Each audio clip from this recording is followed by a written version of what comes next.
आप बाज़ार जा कर के एक मीठा पान बनवाइए जिसके अंदर सुपारी बिल्कुल भी नहीं होनी चाहिए, और पान वाले को बोल करके उसमें एक्स्ट्रा चाहे पैसे देके आप ढेर सारा गुलकंद इसमें डलवाइए।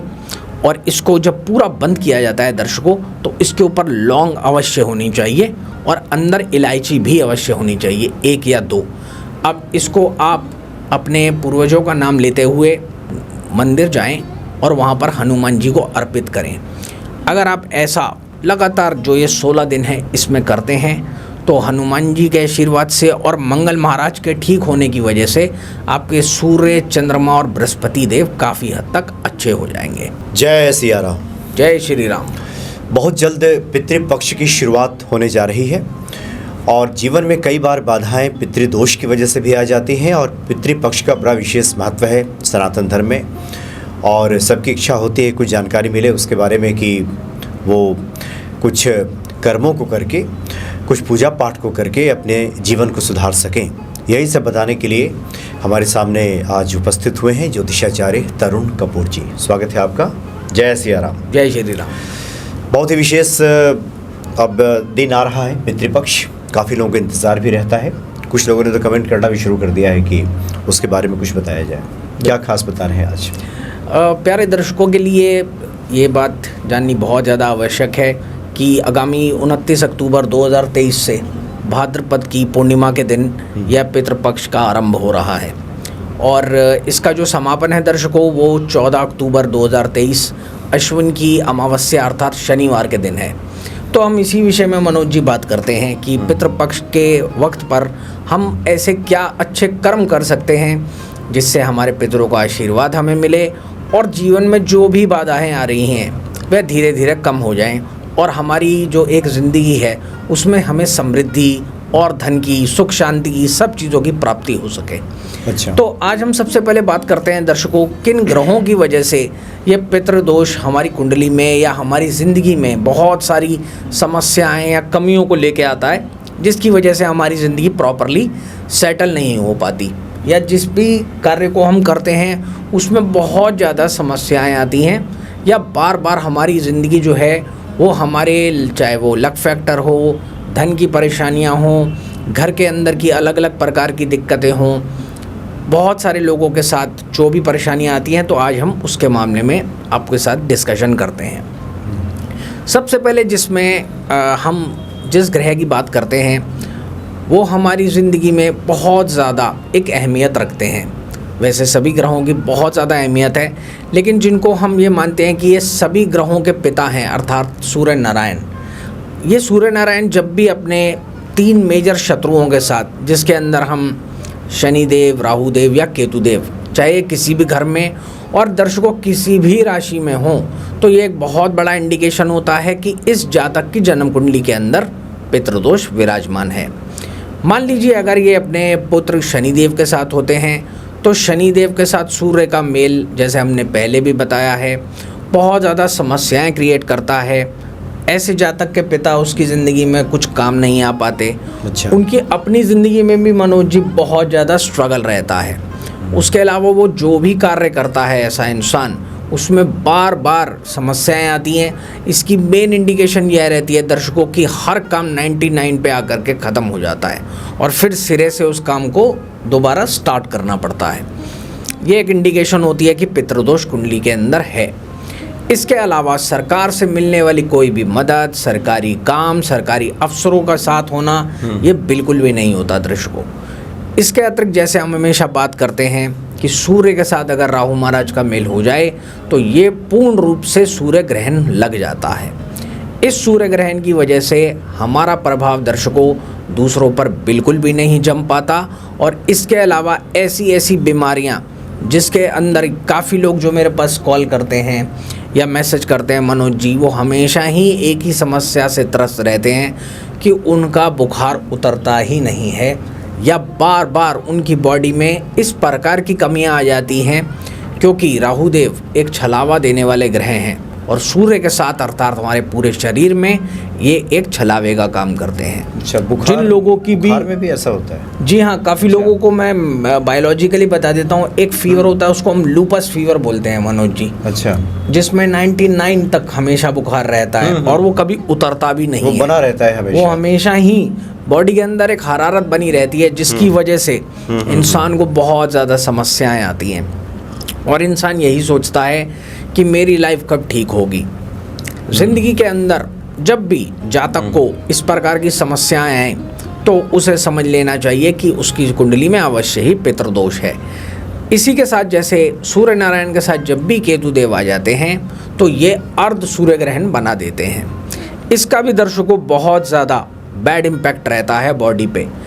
इन तीनों ही ग्रहों के साथ, चाहे वह शनि देव हो, राहु देव हो या केतु देव हो, हमेशा ही दर्शकों हमें एक समस्या जूझती रहती है। बॉडी के अलग अलग पार्ट्स में दर्द रहना, हर वक्त थकावट रहना, क्योंकि सूर्य हमारी ज़िंदगी में प्रकाश के कारक हैं। हमारी प्रसिद्धि कहाँ तक पहुँचेगी उसको पहुँचाने के कारक हैं।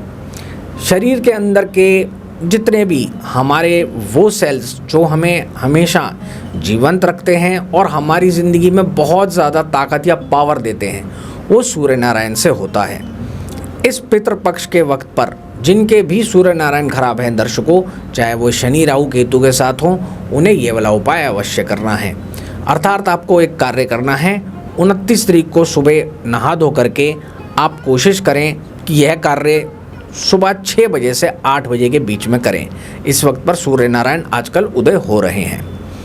इसमें आपको तांबे का एक छोटा सा लोटा लेना है, उसके अंदर थोड़े से काले तिल मिला लीजिए और उसके अलावा अगर आपको गुड़ वाली शक्कर मिल जाती है दर्शकों, जो कि भूरे रंग की होती है, उसे मिला लीजिए और कोशिश कीजिए कि वो शक्कर पूरी मिल जाए और अंदर नज़र ना आए, ताकि पानी मीठा हो जाए।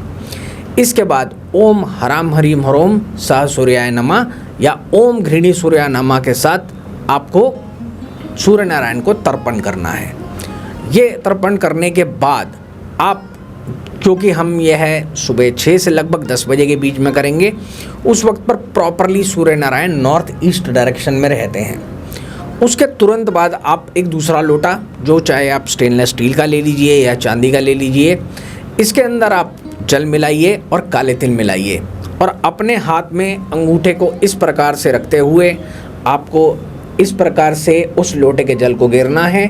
लेकिन दर्शकों, यह जल दक्षिण दिशा की तरफ, अर्थात सूर्य से उल्टी तरफ पे, सूर्य आपके पीछे होंगे और दक्षिण दिशा पे आप अपने पूर्वजों का नाम लेते हुए, चाहे वो आदरणीय के रूप में लें या दादाजी या परदादाजी के रूप में लें, दादा दादी या जितने भी हमारे घर के जो व्यक्ति हैं जो ईश्वर के पास चले गए हैं, उनका नाम लेते हुए उन्हें तर्पण कर दीजिए और उनका आशीर्वाद मांगिए उनसे, और उनसे ये बोलिए कि आपकी सारी समस्याएं इन 16 दिनों के अंदर अंदर 100% ठीक हो जाएं। आप इस चीज़ की शुरुआत कीजिए, हम आगे आपको और बताते हैं कि इसके बाद हमें क्या करना है। अच्छा दर्शकों, बहुत ज़्यादा ज़रूरी है कि हम जब ये कार्य करें तो आपको अच्छे हल्के रंग पहनने हैं, चाहे आप सफ़ेद रंग पहने या कोई भी प्रकार का गेहुआ रंग पहने, लेकिन वो हल्का होना चाहिए। आप इसमें बिल्कुल भी डार्क ब्लू या ब्लैक कलर या कोई भी बहुत ज़्यादा मल्टी कलर के कपड़े कृपया करके मत पहनिएगा, ताकि आपके सूर्य नारायण आपसे प्रसन्न हो और आपको अवश्य ही आशीर्वाद दें। इसके अलावा हमने दर्शकों हमेशा, जैसे मनोज जी हमेशा ही बात की है कि सूर्य नारायण के अतिरिक्त बहुत ज़्यादा ज़रूरी होता है कि हमारी ज़िंदगी में हम चंद्रदेव को, जो कि सब ग्रहों की माता मानी जाती हैं, इनको भी अपनी ज़िंदगी में बहुत ज़्यादा अच्छा करें। इसी प्रकार से जैसे सूर्य नारायण के साथ राहु केतु और शनिदेव हों, अगर चंद्रदेव के साथ भी राहु केतु और शनिदेव हों तो इसमें भी दर्शकों यह पूरा पितृदोष का कारक है। जब भी चंद्रदेव इस प्रकार से शनि राहु या केतु द्वारा पीड़ित हो जाते हैं, जैसे हमने हमेशा ही बताया है, शनिदेव के साथ यह बहुत बुरा विष दोष बना देते हैं। ऐसे व्यक्ति को उसकी ज़िंदगी एक विष की भांति ही होती है और कोई भी चीज़ उसे आसानी से नहीं मिलती।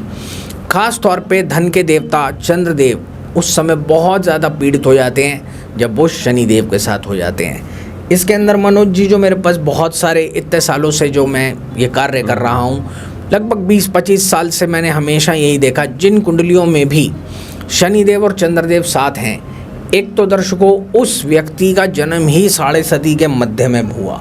इसका अच्छा। मतलब सीधा साधा सा यह है कि वो जब पैदा हुआ, पैदा होते ही उसकी लगभग 2.5 से 5 साल की 7.5 स्टार्ट हो गई थी। तो शुरू से ही ऐसा बच्चा माता पिता पे थोड़ा सा भारी रहता है। सबसे बड़ी इसकी इंडिकेशन यह है दर्शकों, उसके पैदा होते ही माता पिता को धन की बड़ी बड़ी समस्याएं आना, जिस मकान में वो रह रहे हैं उस मकान से भी बड़े से छोटे घर में चले जाना, ये इसकी बहुत ज़बरदस्त दूसरा लक्षण है, जिससे हमें ये पता चलता है कि कहीं ना कहीं शनिदेव अवश्य खराब हैं। क्योंकि हमने हमेशा ही आपको बताया, जिस हम घर में रहते हैं, जो जड़ समेत मकान होता है, वो शनिदेव का कारक होता है। अब ये अपने जब परम शत्रु चंद्रदेव के साथ आ जाते हैं तो सबसे बड़ी समस्या दर्शकों ये ही रहती है। बीमारियों की अगर मैं बात करूं तो जितने भी लोगों को बहुत ज़्यादा जल्दी उम्र में चश्मा लग जाना, उसके अतिरिक्त जिसको हम बोलते हैं अक्ल का अंधा, यानी अक्ल ही काम नहीं करती, उनका भी दर्शकों हमेशा ही शनिदेव का और चंद्रदेव का मेल होता है। क्योंकि चंद्रदेव जो है हमारी बॉडी के अंदर 70% वाटर के कारक हैं, और अगर इनका इम्बैलेंस किसी भी रूप में हो जाए शनि राहु या केतु देव के साथ, तो बहुत बड़ी प्रॉब्लम हो जाती है वाटर इम्बैलेंस की, जिसकी वजह से वो जल जो है, जो हमारी बॉडी के अंदर है, वो उस तरीके से काम नहीं कर पाता जैसा उसे करना चाहिए। यहाँ पर सबसे ज़्यादा ख़राब बात यह रहती है, जैसे मैंने बताया, आँखों के बड़े बड़े रोग होना। उसके अलावा हमारी जो विष दोष के अंदर एक चीज़ और आती है दर्शकों, ये विष दोष और बहुत बुरा फल देता है अगर हमने, और ये दोष इसी वजह से आता है मनोज जी, अगर हमने पिछले जन्म के अंदर या तो कुत्तों को मारा हो या सर्प वगैरह को हानि पहुंचाई हो। अच्छा। तो पितृदोष का ये भी दर्शकों बहुत बड़ा कारण है। इसके निदान के लिए बहुत ज़्यादा ज़रूरी है कि आप प्रॉपरली शनिवार के दिन या तो काले कुत्तों की सेवा करें और उन्हें कच्चा दूध अवश्य पिलाएं। उसके अतिरिक्त आपको कोई भी मीठी चीज़ नहीं देनी। बहुत ज़्यादा ज़रूरी है कि उस वक्त पर अगर आप कौओं के लिए थोड़ा सा दही ले जा करके, चाहे वो एक छोटा सा डूना ले लीजिए या 3 या 5 ले लीजिए, और उसके अंदर थोड़े से काले तिल अवश्य मिला दीजिए। अगर ये कौए आपके बुलाने पर या आप जिस स्थान पर इसे रखें पीपल देवता के पास, और वो इसे ग्रहण कर लें, तो आप मन ही मन अपने पितरों को याद करते हुए यही प्रार्थना करें कि आपकी ज़िंदगी में जो भी समस्याएं आ रही हैं, चाहे वो घर से रिलेटेड हों, चाहे वो आपके काम धंधों से रिलेटेड हों। क्योंकि देखिए दर्शकों, जो प्रॉपर हम बिज़नेस करते हैं या काम करते हैं, उसके लिए हमें शनिदेव को देखना बहुत ज़्यादा ज़रूरी है। क्योंकि दर्शकों, शनिदेव हमारे अंडर जो दास या जो हमारे हेल्पर्स काम करते हैं, उनके भी कारक हैं। अब अगर ये चंद्रदेव के साथ ख़राब हो जाते हैं तो अपने साथ काम करने वाले हेल्पर्स या सर्वेंट्स से भी हमें बहुत दिक्कतें आती हैं। क्योंकि मेरे पास मनोज जी बहुत लोगों की कॉल आती है और वो यही बोलते हैं कि हमारे नौकर टिकते नहीं हैं, ये वफ़ादार नहीं है, पैसे का घपला करते हैं, गड़बड़ी करते हैं। तो उनकी कुंडलियों में मैंने यही योग देखा। अच्छा। जो कि विष दोष है। और अगर आप ये कार्य करते हैं दर्शकों, तो आपको बहुत ज़्यादा एक आराम महसूस होगा। इसी प्रकार से जैसे मैंने हमेशा ही बताया है, चंद्रदेव के साथ अगर राहुदेव आ जाते हैं तो सबसे बड़ी समस्या ये अर्ध चंद्र ग्रहण बन जाता है दर्शकों, जिसके अंदर चंद्रदेव अगेन बहुत ज़्यादा पॉजिटिव इफेक्ट नहीं देते। इंसान को बहुत ज़्यादा भूलने की प्रॉब्लम या याद शक्ति कम होना, उसके अलावा एक बहुत ही मेजर प्रॉब्लम जो मैंने हमेशा देखी है, इंसान की रात की नींद तक भी डिस्टर्ब हो जाती है। इंसान खाम खाम में ही जागता रहता है। और उसके अलावा मनोज जी, एक बहुत ही ज़्यादा बड़ी प्रॉब्लम जो हमेशा देखने में आती है, उसके पास कभी भी धन प्रॉपरली ढंग से जमा नहीं हो पाता, एक्यूमुलेशन ऑफ मनी नहीं होती है। इसके लिए दर्शकों बहुत ज़्यादा ज़रूरी है, मैंने पहले भी हमेशा बताया है कि इसके अंदर आप अपनी जन्म कुंडली दिखवा करके उसके बाद हमें ये देखना पड़ता है कि हमें कितना दूध लेना है और कितना जौ लेना है, ताकि हम इसको भगवान के आगे अर्पित कर सकें। जब तक आप ये वाले दान नहीं करेंगे दर्शकों, तब तक ये बुरा योग आपकी ज़िंदगी से कभी भी नहीं जाएगा।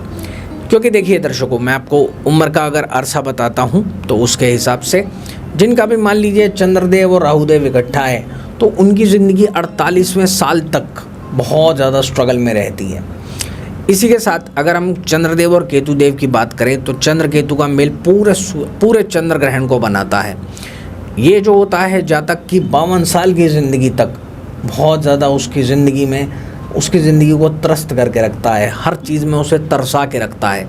सारी दुनिया को हर चीज़ बहुत आराम से मिल जाती है और जब सारी दुनिया का नंबर आ जाता है तब भी उसका नंबर नहीं आता। जैसे काफ़ी लोग यही समझते हैं कि पता नहीं मैंने भगवान के घर में क्या कर दिया।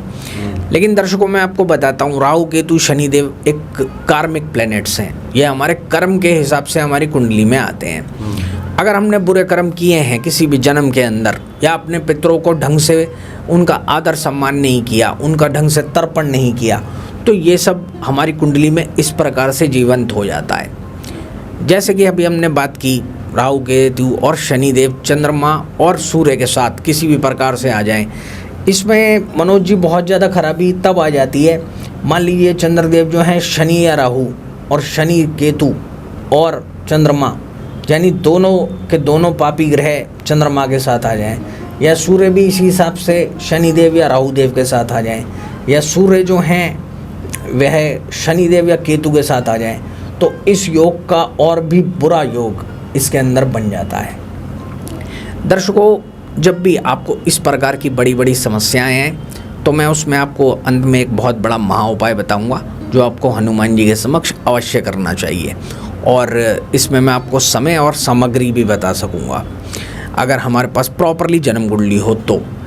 जैसे कि अभी हम यही बात कर रहे हैं कि चंद्रदेव के साथ केतुदेव आ जाते हैं तो बहुत ज़्यादा खराबी यह हो जाती है जिनके भी शरीर के अंदर इस प्रकार की बीमारियां हों जिसमें बहुत ज़्यादा मनोज जी धन खर्च होता है।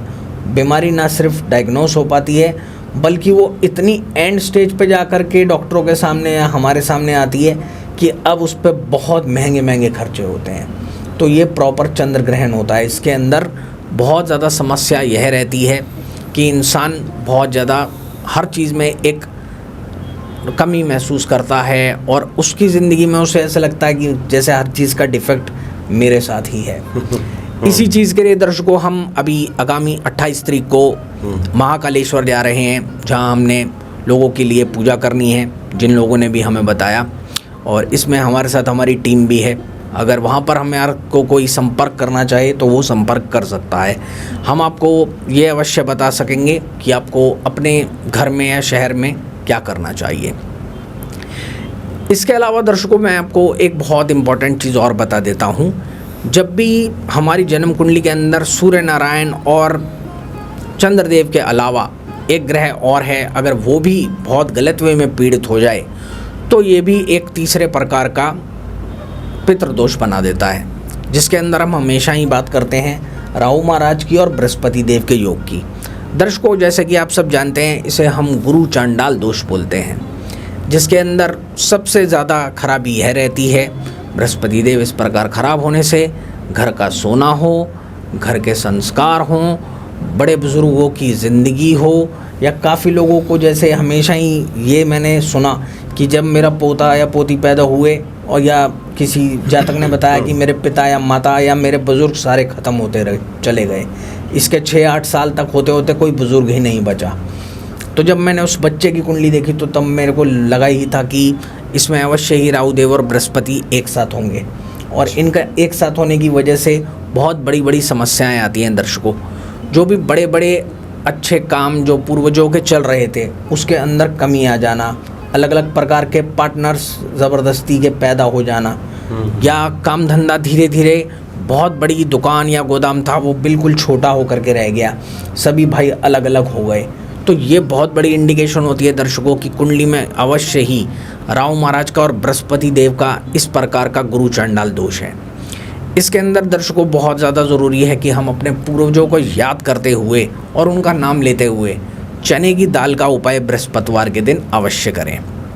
यह उपाय दर्शकों मंदिर में किया जाता है, लेकिन कुंडली दिखाने के बाद ही हम आपको ये बता पाएंगे कि आपको कितनी चने की दाल लेनी है और कितना गुड़ लेना है। इसमें हम दर्शकों गुड़ भी रखवा देते हैं ताकि विष्णु भगवान के आगे ये दोनों चीज़ें रखने के बाद आपका बृहस्पति धीरे धीरे स्ट्रॉन्ग होना शुरू हो जाए। जैसे कि मैं बहुत बड़े महाउपाय की बात कर रहा था दर्शकों, जिनकी भी जन्म कुंडली में सूर्य और चंद्रदेव किसी भी प्रकार से खराब हों शनि राहु या केतु महाराज के द्वारा, चाहे वो साथ बैठ करके या दृष्टि के बाद भी। इसके अंदर आप सबको पता है कि जैसे शनिदेव की तीसरी, सातवीं और 10वीं दृष्टि होती है और उसके अलावा अष्टम टक्कर होती है। इसी प्रकार से राहु महाराज की 5वीं, 7वीं और 9वीं दृष्टि होती है और अष्टम टक्कर होती है। ये किसी भी प्रकार से अगर सूर्य के घरों में बैठ जाएं, राहु केतु या शनिदेव, जो कि पहला घर और 5वां घर मानते हैं हम लोग, या राहु देव, केतु देव या शनिदेव चौथे घर में बैठ जाएं खराब होकर के नीच राशियों में, तो ये भी एक पितृदोष की इंडिकेशन है, क्योंकि उस वक्त पे सूर्य और चंद्र नारायण दोनों ही खराब हो जाते हैं। इसको अच्छा करने के लिए एक बहुत बड़ा महाउपाय है दर्शकों, वो आप आगामी 29 तारीख से भी कर सकते हैं। आप बाज़ार जा कर के एक मीठा पान बनवाइए जिसके अंदर सुपारी बिल्कुल भी नहीं होनी चाहिए, और पान वाले को बोल करके उसमें एक्स्ट्रा चाहे पैसे देके आप ढेर सारा गुलकंद इसमें डलवाइए।